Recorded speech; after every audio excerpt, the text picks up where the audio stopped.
आज का टॉपिक है द सन। हम पढ़ेंगे सन के बारे में। देखिए, टॉपिक है द सन। इससे पहले हमने बहुत सारी चीज़ें पढ़ ली थी। इससे पहले आपको रिमेंबर होगा आपने क्या क्या पढ़ा था। आज का टॉपिक सन के बारे में पढ़ेंगे। फर्स्ट पॉइंट है सन के बारे में, the sun is the centre of the solar system. जो हमारा सन है वो क्या है? सेंटर है, सोलर सिस्टम का एक सेंटर है। मैंने आपको सोलर सिस्टम बना के दिखाया था इससे पहले वाली वीडियो में। उसमें सन सभी प्लैनेट्स को होल्ड करके हुए रखे था। ठीक है, क्या कर रहा था? उसने सभी प्लैनेट्स को होल्ड करके रखा था। ये सन क्या है? सन क्या है?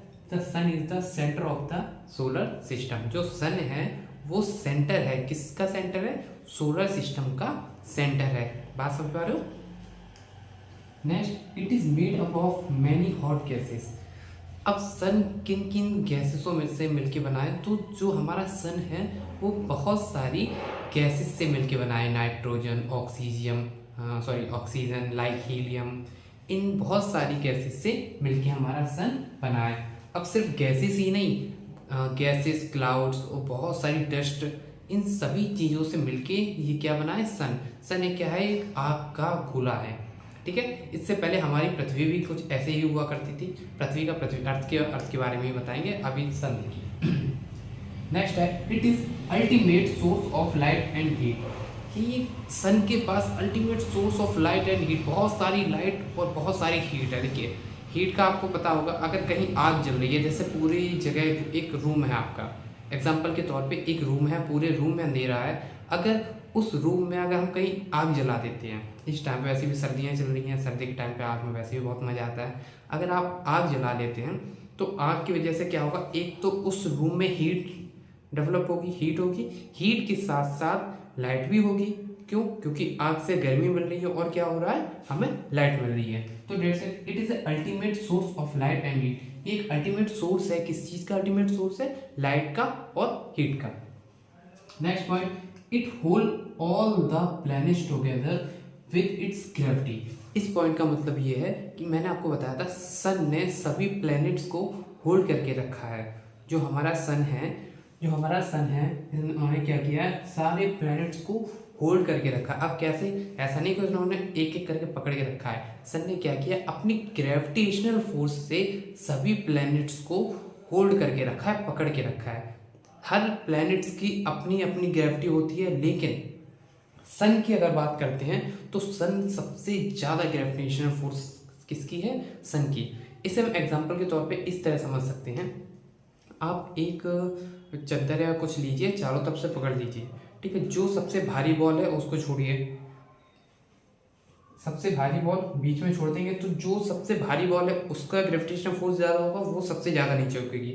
और जो आप बाकी भी बॉल्स हैं उनको भी आप रख दीजिए, तो सबसे ज़्यादा वजन वाली चीज़, ठीक है, नीचे हो जाएगी, और बाकी जितनी भी और भी हैं तो वो कम नीचे होंगी, लेकिन सबसे भारी वजन जिसका होगा वो ज़्यादा नीचे होगी। एग्जैक्ट आप सन को उसी पोजीशन में 3D इमेज में सेव कर सकते हैं। ऐसे समझ सकते हो, सन सबसे बड़ा है तो सबसे ज़्यादा ग्रेविटेशनल फोर्स सन की है। अदर प्लैनेट्स की भी है, बट अदर प्लैनेट्स की सन से ज़्यादा नहीं है।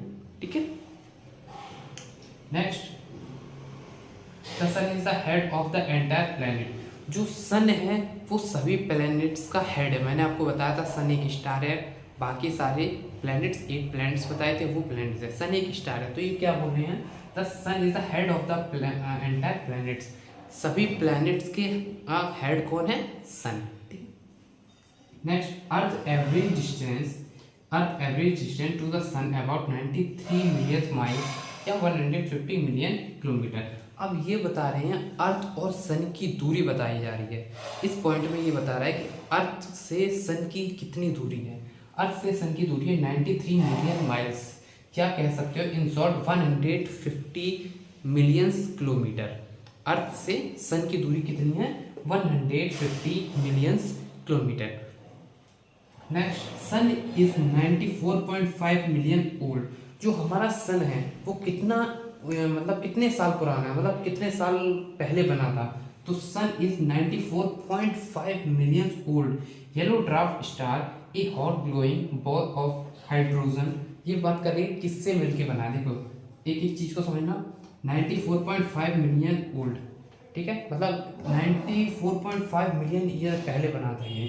अब ये ड्राफ्ट में बहुत बड़ा एक स्टार है, मैंने फिर से बोला सन एक स्टार है ना कि कोई प्लैनेट है।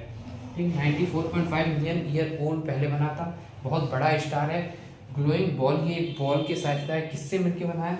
Hydrogen, helium and the centre of our solar system. और ये सेंटर है सोलर सिस्टम का सेंटर, कौन? सन। ठीक है, लास्ट पॉइंट है सन टेम्परेचर 5973 डिग्री सेल्सियस। यहाँ सन के टेम्परेचर की बात की जा रही है। हो सकता है आपने टेम्परेचर कभी माना भी होगा या सोचा होगा आपने कि सन हमसे इतना दूरी पे, कितना दूरी पे? 150 मिलियन किलोमीटर। जब इतनी दूरी पे है तब जून जुलाई की टाइम पे इतनी ज़्यादा गर्मी हो जाती है, हमारा टेम्परेचर पहुंच जाता है इसका 45 डिग्री सेल्सियस, 47 डिग्री सेल्सियस। तब इतनी ज़्यादा गर्मी लगने लगती है, किसी को AC चाहिए। ठीक है, कोई कोल्ड स्टोर में ही जाके बैठ जाता है लोगों के साथ में। यहाँ क्या हो रहा है? सन का टेम्परेचर की बात की जा रही है। सन के टेम्परेचर 5973 डिग्री सेल्सियस से लेके 150 लाख डिग्री सेल्सियस किलोमीटर, ये टेम्परेचर की बात हो रही है। इन्होंने बताया 5973 डिग्री सेल्सियस से लेके 150 लाख डिग्री सेल्सियस, ये टेम्परेचर है सन का। अगर आप वहाँ पे जाओगे, इन केस अगर आप पहुँचाने की कोशिश करते हो, वहाँ जाने से पहले आप फिनिश हो जाओगे। आप हनुमान जी नहीं हो कि आप उसने खा लोगे जाके। ठीक है, तो ये था सन के बारे में। सिर्फ इतना ही नहीं है सन के बारे में, क्लास 6 में इतना ही आपको पढ़ना है। आप जैसे ही क्लास आगे बढ़ते जाओगे वैसे ही आपको और जानकारी मिलना शुरू हो जाएंगी। क्लास 6 में आपके लिए सिर्फ इतना ही है। बच्चों, वीडियो को ध्यान से देखना, पॉज करके देखना, एक एक पॉइंट्स को दोबारा सुनना, दोबारा से रिपीट करके देखना। ठीक है, हर स्कूल में अगर आपने इस पॉइंट्स को लिखा है, इसको याद किया, इसको समझा है और एग्जाम में अगर आप ये लिख के आते हो तो कोई भी क्वेश्चन गलत नहीं होगा। ठीक है, अच्छे से पढ़ना इसको।